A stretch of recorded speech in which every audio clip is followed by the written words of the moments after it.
বছর শেষ হওয়ার পর সময় পাওয়া যাবে সর্বোচ্চ 4 মাস। এর মাঝেই চূড়ান্ত করতে হবে আর্থিক প্রতিবেদন। দেশে ব্যাংকগুলোর ক্ষেত্রে রয়েছে নিয়মের এমনই বাধ্যবাধকতা।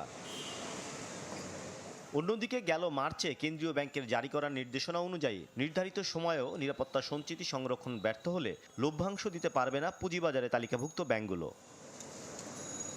তবে এতদিন লুকিয়ে রাখা খেলাপি ঋণ আর অন্যান্য আর্থিক সূচকে হিসাবের গড় মিলে একদিকে যেমন এপ্রিলের মধ্যেও চূড়ান্ত করা যায়নি তালিকাভুক্ত ৩৬ ব্যাংকের ২০টিরই আর্থিক প্রতিবেদন, অন্যদিকে তারা দিতে পারছে না লভ্যাংশ। যে জটিলতা সৃষ্টি হয়েছে এটা বাংলাদেশ ব্যাংকের কোনো সার্কুলারের কারণে নয়, বরং বাংলাদেশের ব্যাংকিং সেক্টরের যে বর্তমান বিদ্যমান বাস্তবতা সেই কারণে এটা হয়েছে।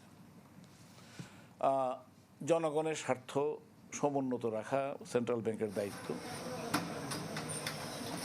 আর্থিক খাতের শৃঙ্খলা নিশ্চিতে কেন্দ্রীয় ব্যাংকের এমন সিদ্ধান্তকে